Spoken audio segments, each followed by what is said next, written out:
Man, Call of Duty Ghosts. This game has one of the wildest reputations in COD history. Back in 2013, when it dropped, people absolutely roasted it. Memes everywhere. We've really taken this opportunity to revamp Fish. So we have Fish as we focus on Fish. Constant hate, everyone calling it one of the worst Call of Duties ever made. And yeah, at the time, I kind of felt the same way. But going back and playing it now, I'm starting to realize maybe Ghost wasn't as bad as we all made it out to be. Because the thing is, Ghost had everything stacked against it from the start. You gotta remember the timing here. The year before, Black Ops 2 dropped, and BO2 wasn't just good. It was peak Call of Duty. Perfect map design and an insane pick 10 creative class system. One of the most balanced multiplayers we've ever had, and a campaign that actually gave players choices and different endings. People loved that game. Like, loved it. So Infinity Ward was in a brutal spot. Not only did they have to follow up Black Ops 2, but this was also their first big release after the whole Infinity Ward debacle, where a ton of the original developers, including Vince Zampella and Jason West, left to make Respawn Entertainment right before MW2 launched. Infinity Ward had just wrapped up the Modern Warfare trilogy with Sledgehammer Games. The studio was rebuilding and expectations were sky high. People wanted the next big thing, and Ghost was supposed to be it. And honestly, at first, the hype was there. November 5th, 2013, Ghost launches alongside the PS4 and Xbox One, the new generation, new visuals, new story, and a darker, more grounded vibe compared to Black Ops 2's futuristic tone. On paper, it sounded amazing, but once the people hopped into multiplayer, man, that's really where the cracks started to show. Studio that brings Fish into the next generation. The maps were the first thing people noticed. Ghost had these massive,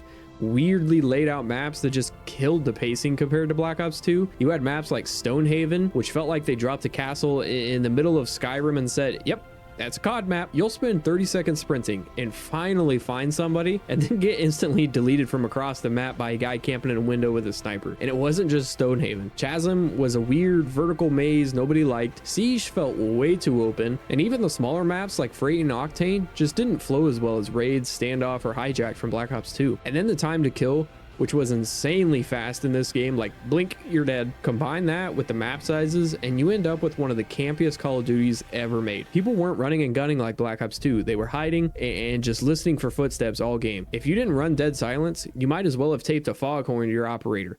And do not get me started on Amplify. That perk turned lobbies into an absolute nightmare. The weapons were another mixed bag. Some of them are absolutely iconic. The Honey Badger, amazing. The Remington R5 hit like a truck. And the MSBS, this thing was an absolute 3 or 4 round burst laser beam. That's until they nerfed it into the ground. And yeah, there were some cool ideas in multiplayer. We had Cranked, which sped up the gameplay and reward progression. They also added dynamic maps, which I liked. Field orders, brother. Field orders are one of the coolest things I've seen in a Call of Duty game, especially when you drop a KEM strike and wipe the entire map. But overall, the pacing and flow just never clicked for a lot of players. And after Black Ops 2's perfection, it felt like a massive step backwards. But the thing is, Ghost absolutely did a lot of things right.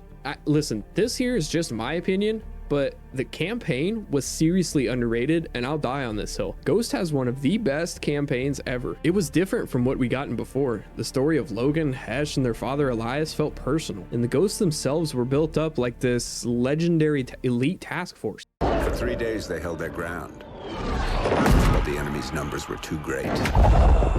The 60 were cut down to 15. When the men ran dry of ammunition, they used their blades. And when the blades ran dull, they used their hands. When the dust and sand had settled, only one of the enemy had survived. He expressed warnings to others of a force so menacing and unbeatable, it could only be described as supernatural. He called them ghosts.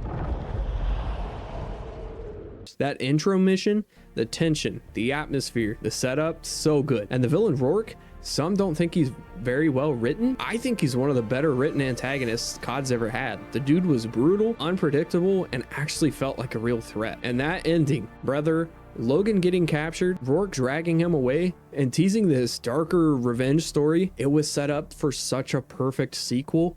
And then nothing. We never got Ghost 2. To this day, some fans are still asking for closure on that storyline. The game also had a really unique vibe to it that I don't think a lot of people appreciated enough. The art style, the darker tone, the menus, the sound design, it felt gritty, grounded, and different to the super colorful Black Ops 2 aesthetic. And the DLC was actually pretty solid. The Onslaught and Nemesis map packs brought better layouts. And who could forget that Michael Myers like field order on Fog? Hearing that music kick in while someone chased you with an axe, it was peak Call of Duty weirdness. Oh, and that Extinction mode. Infinity Ward's answer to zombies, it definitely was not on the same level as Treyarch stuff, but for a one-off game mode, it was actually pretty fun. Fighting aliens, upgrading weapons, and defending these objectives. It was something different, and I really respected that they tried it. Looking back, the biggest problem Ghost had wasn't necessarily the game itself, it was timing and poor decision making. Right after Black Ops 2, which was already an impossible act to follow, Infinity Ward was still rebuilding after losing half its team. Sledgehammer couldn't pick up the slack this time.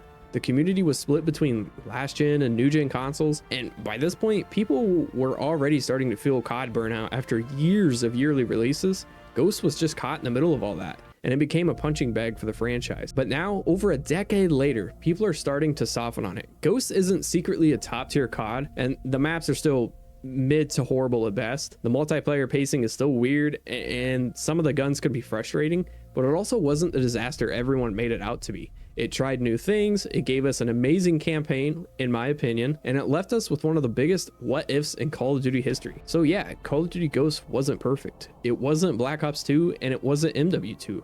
But it also wasn't that bad. It was a game stuck between two eras, and I think it deserves way more respect than it gets. And honestly, the next video I do is going to dive into Black Ops 2, because when you realize how much of a masterpiece Black Ops 2 was, you start to understand why Ghost struggled so hard to win people over. But until then, let me know what you think. Did Ghost actually deserve the hate, or did we just go too hard on it back in 2013?